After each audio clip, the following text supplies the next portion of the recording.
Movie के starting में हमें दो पायलट्स को दिखाया जाता है जो अफगानिस्तान के ऊपर अपने जेट फ्लाई कर रहे थे। तभी उनके जेट पर अटैक हो जाता है जिससे उनके जेट्स क्रैश हो जाता है। जेट क्रैश होने से पहले वो अपने पैराशूट की मदद से वो बच जाते हैं, लेकिन उनके पास अफगानिस्तान टेररिस्ट आकर उन पर अटैक करने लग जाते हैं, जिसमें ये मलिक को छोड़कर बाकी सभी को मारने में कामयाब हो जाते हैं। लेकिन इसी हादसे में एक पायलट की जान चली जाती है। अब दूसरी पायलट जो एक लड़की जिसका नाम केट होती है वो बच जाती है। केट हेल्प के लिए आगे जाती है। वो एक अंडरग्राउंड बंकर के पास पहुंच जाती है जिसके ऊपर रशियन में कुछ लिखा हुआ था, साथ ही वो लोग भी था। वहीं इधर मलिक के पास उसके बाकी के लोग आ जाते हैं और वो केट पर अटैक करने के लिए आगे बढ़ते हैं और उस बंकर तक पहुंच जाते हैं और उस पर अटैक करने लग जाते हैं। इस फाइट में केट कुछ लोगों को मार गिराती है। तभी एक आदमी उस पर रॉकेट लॉन्चर से अटैक कर देता है जिससे बंकर का दरवाजा खुल जाता है। केट अपनी जान बचाने के लिए उस बंकर के अंदर चली जाती है। ये एक अंडरग्राउंड बंकर होता है जिसमें केट को सीढ़ियों की मदद से नीचे जाना पड़ता है जब तक मलिक और उसके लोग भी उस बंकर में एंटर कर जाते हैं।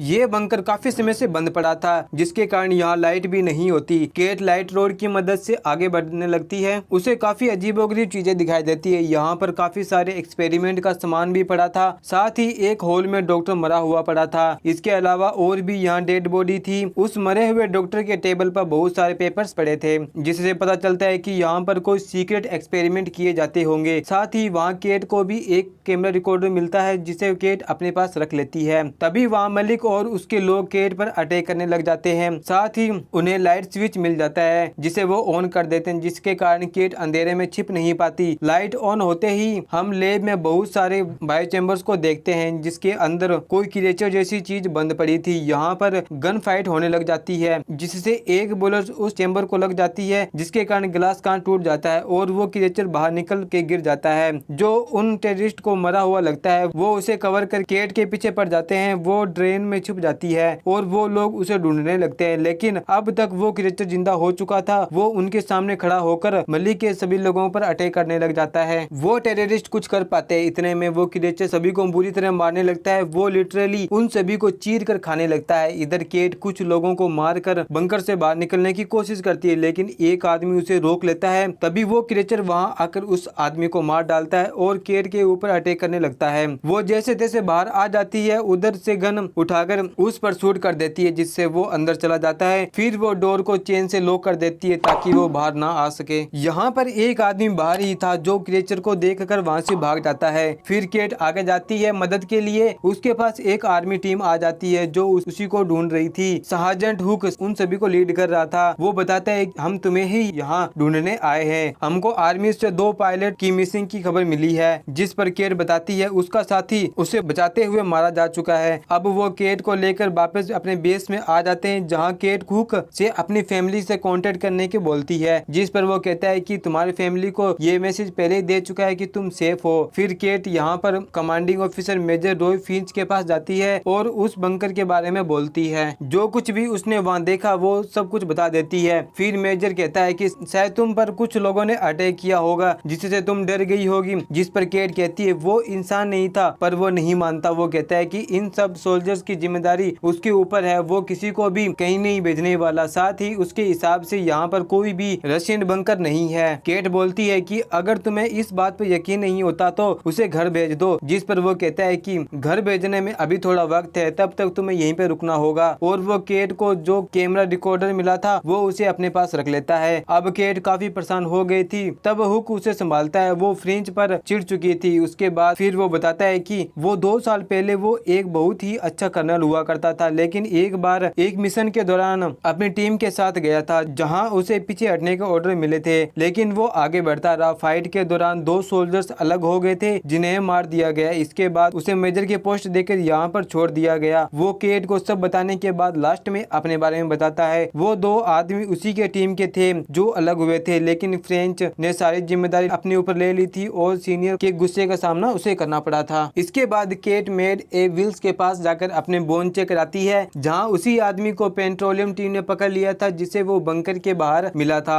तब वहाँ हुक और जोन्स आ जाते हैं। केट उन लोगों को उस बंकर के बारे में बताने लगती है। तब हुक कहता है कि अगर वो चीज वहाँ पर है तो कभी सैटेलाइट पर शो क्यों नहीं होती, जिस पर वो कहती है कि वो काफी समय से वो बंद पड़ी हुई थी। उसके ऊपर रशियन भाषा में कुछ लिखा हुआ हुआ था, जिसके बाद वो आदमी कबीर ट्रांसलेट करके बताता है कि डू नॉट ओपन। इसके बाद वो बताती है कि इसके अंदर चेंबर भी थे, इसके अंदर कोई क्रिएचर था जिसने हम पर अटैक किया था, वो कोई ह्यूमंस भी नहीं हो सकता। इस बात पर कबीर भी एग्री करता है। इसके बाद हम फ्रेंच को देखते हैं जो अपने कर्नल को फोन करके बंकर के बारे में पूछता है जो केट ने बताई थी। वहीं उधर उस बंकर को देखते हैं जिसमें 7 चैम्बर के क्रिएचर जाग चुके थे और बंकर से बाहर आने लगते हैं और बेस पर अटैक कर देते हैं। वो सभी क्रिएचर काफी ज्यादा पावरफुल, तेज, स्ट्रॉन्ग थे। वो एक एक करके सभी सोल्जर्स को मार रहे थे। वहीं एक क्रिएचर केट और कबीर के टेंट में आ जाता है और केट पर अटैक कर देता है। तभी कबीर अपने आप को फ्री कर लेता है और एक शॉट से उस क्रिएचर के मुंह पर बार बार अटैक करके मार डालता है। इधर एक क्रिएचर फ्रेंच के ऊपर भी अटैक कर देता है और काफी ज्यादा जख्मी कर देता है, लेकिन फ्रेंच एक बेट से उसके सिर पर मार मार कर उसे मार डालता है। तभी हुक और विल्स यहाँ आकर उसे अपने साथ ले जाते हैं। अब सोल्जर्स के पास अब एमओ भी कम थी। फिर ये एक कंटेनर को ओपन करते हैं जिसमें एमओ भी नहीं था, जिससे ये काफी ज्यादा परेशान हो जाते हैं। कुछ क्रिएचर इनके पीछे आ जाते हैं जिसे केट और हुक मिलकर मार देते हैं। बाकी बचे हुए सोल्जर्स उस कंटेनर के अंदर छिप जाते हैं। वहीं बाहर वो क्रिएचर सोल्जर्स की बॉडी को ले जा रहे थे।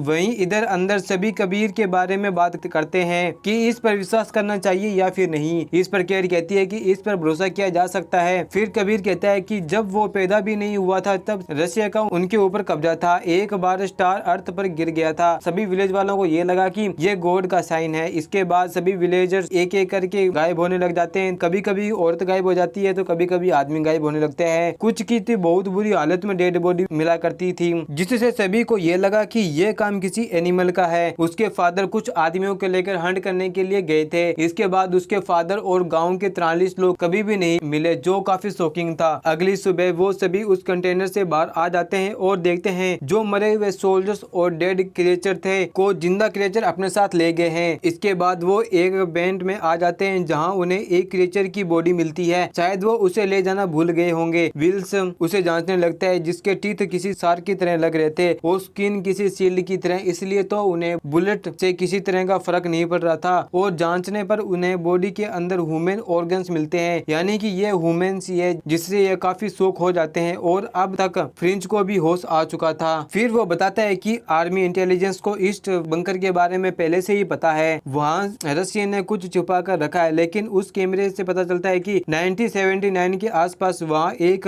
यूएफओ आकर गिर गया था, जिसे विलेजर्स ने गॉड का साइन समझ लिया था। रशियन को वो मिल गया था, उन्हें एक तरीका निकाल लिया। फॉरेन डीएनए को अर्थ के ह्यूमन डीएनए को मिलाकर जिसका रिजल्ट ये क्रिएचर निकला है। ये क्रिएचर इस अर्थ को हमारी कमजोरी का पता लगाने आए थे। तभी एक क्रिएचर जिंदा हो जाता है और सब पर अटैक करने लग जाता है। फ्रेंच सभी को बचाने के लिए एक ग्रेनेड लेकर उसके ऊपर जंप कर देता है। उस ब्लास्ट में वो दोनों मारे जाते हैं। इसके बाद हुक कबीर को फ्री करके अपने घर जाने को बोलता है, लेकिन कबीर उनकी मदद करना चाहता था। केट बोलती है कि उस क्रिएचर ने उस पर अपने डेंटिल लगाए थे, जैसे कि उसके माइंड को रीड कर रहा हो। इसके बाद ये सभी उस बंकर को उड़ाने का प्लान बनाते हैं। वो सभी उस बंकर में जाते हैं और बॉम्ब फिट कर देते हैं। तभी एक क्रिएचर हुक को अपने साथ खींच कर ले जाता है। वो सब उस बंकर को उड़ाने ही वाले थे। तभी केट को हुक की आवाज आती है। वो कहता है कि सभी यहाँ से चले जाओ। तभी केट कहती है कि वो यहाँ से नहीं जाएंगे और नीचे जाने का डिसाइड करते हैं। वो सभी लोग नीचे जाते हैं और विल्स ऊपर ही रुकता है लिफ्ट को चलाने के लिए। तभी उसे रेडियो से न्यूज मिलती है कि 20 मिनट में इस सेक्टर को उड़ा दिया जाएगा। वहीं वो लोग नीचे हुक को ढूंढ रहे थे। जब हुक को होश आता है वो अपने आप को एक रूम में पाता है जहाँ बहुत सारे सोल्जर्स की डेड बॉडी पड़ी हुई थी। वहाँ एक क्रिएचर भी था जो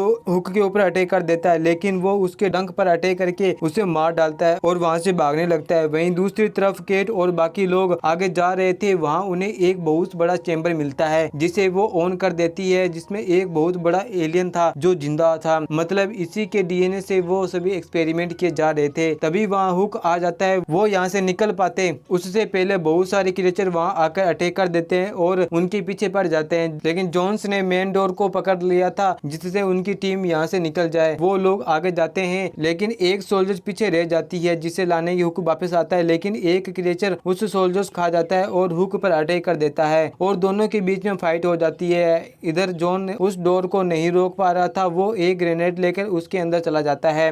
उसके साथ साथ कई सारे क्रिएचर भी मारे जाते हैं। इधर कबीर, केट और एक सोल्जर्स लिफ्ट के अंदर आ गए थे। विल्स उस लिफ्ट के ऊपर खींचने को बोलते हैं, लेकिन ऊपर से कुछ टेररिस्ट ने अटैक कर दिया था जिससे वो मारकर कार से रोपेन करता जाता है। ब्लास्ट होने के कारण लिफ्ट जाम हो जाती है, जिससे कार नीचे धंसने लगती है, जिसे रोकने की कोशिश व्हील्स करता है नीचे। बाकी बचे हुए क्रिएचर उन पर अटैक कर देते हैं, जिससे उस सोल्जर्स की जान चली जाती है। कबीर देखता है कि उन क्रिएचर में एक क्रिएचर उसके फादर ही है, क्योंकि जो विलेजर्स के लोग गायब हुए थे उन्हें यहाँ एक्सपेरिमेंट के लिए लाया गया था। वहीं ऊपर जो कार होती है वो नीचे आने लगती है, जिसे वो रोक नहीं पाता। कबीर केट को बचाने के लिए लिफ्ट से बाहर कर देता है, जिसके कारण कार उसके ऊपर गिर जाती है, जिसके आसपास के क्रिएचर भी मारे जाते हैं और उसके साथ कबीर भी मारा जाता है। अब हुक जो ब्लास्ट से बच गया था वो केट को संभालता है और ऊपर जाने की तैयारी करने लगता है। वहीं ऊपर कुछ टेररिस्ट व्हील्स को पकड़कर मारने ही वाले थे, तभी केट्स और हुक ऊपर आ जाते हैं और उन्हें मारकर व्हील्स को बचा लेते हैं। यहाँ धमाका होने से पहले वो निकल जाते हैं, तभी वहाँ धमाका शुरू हो जाता है, जिसके कारण वो बंकर भी खत्म हो जाता है, जो ब्लास्ट गवर्नमेंट ने करवाया था,